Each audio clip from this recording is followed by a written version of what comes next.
filmmaker. How about Trent? You didn't have the luxury of procrastinating though, because you were on Gone Girl, you were on tour, so that must have been.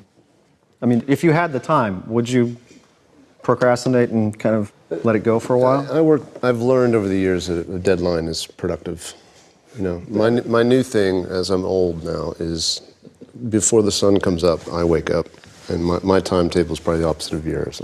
I start with a full bucket of ideas.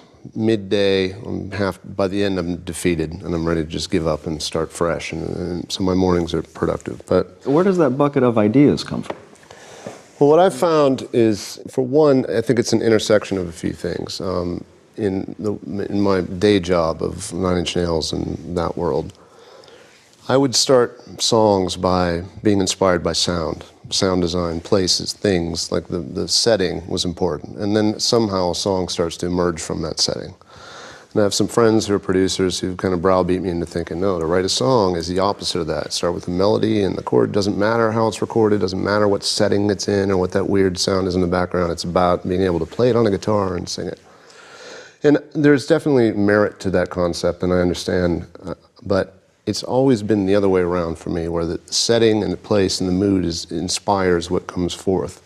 And I found in my film work, it's replacing the idea that I would come up with as a song idea and trying to get inside, in this case, David's head, and become familiar with the material. And then my strategy, which has worked pretty well, has been, read the script or the novel, become very intimate with what the spirit of the story is, and then spend as much time with him as I can to hear what he thinks about it. What kind of film is he trying to make? And to pick up on phrases he might repeat or clues and breadcrumbs he drops. And he's never specific about, should be orchestral, it needs to be bombastic, nothing like that. There's just a feeling you get from him, because I know he's thought about every aspect of what's happening, every word, the slightest bit of set design detail. He's been touching it and knows it.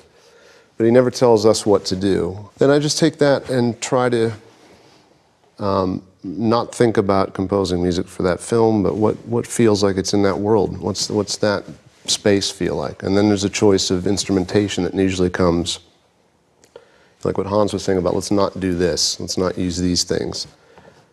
I've got my palette of things I can do and techniques I've come up with, instruments I know how to play somewhat, some better than others. And then it's just kind of honing in on what the story feels like. Is it analog and organic? Is it digital and icy? Is it human and orchestral? Is it broken down and dilapidated? And that starts to move things off the table. And what Atticus and I have done that has been very beneficial is the first thing we do after we've absorbed the material and absorbed David's input is sit down and very cerebrally say, let's not use this. Let's start with these things and these techniques. And then let's just turn off the consciousness and go complete subconscious, just write music. And quickly, within a couple weeks, we'll have an hour and a half of music, of stuff, and float that by. And we feel, generally, I don't know if this is his version of what the world of the film sounds like, but it sounds like the story could take place in this environment. And judge the reaction, and then turn it over to David's team, which is usually him, and Kirk Baxter, his editor, Ren Kleiss, the sound designer, and the five of us have a conversation, and you can quickly tell, hey, that feels, their eyes lit up about this stuff not so great, or not so appropriate, and that gives us enough feedback that now we can actually start. That wordy explanation is kind of where...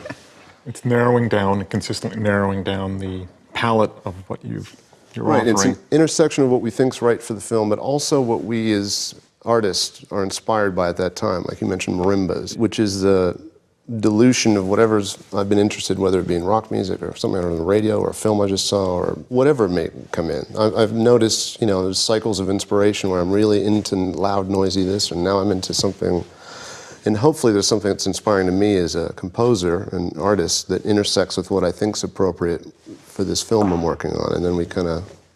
I think everybody here has some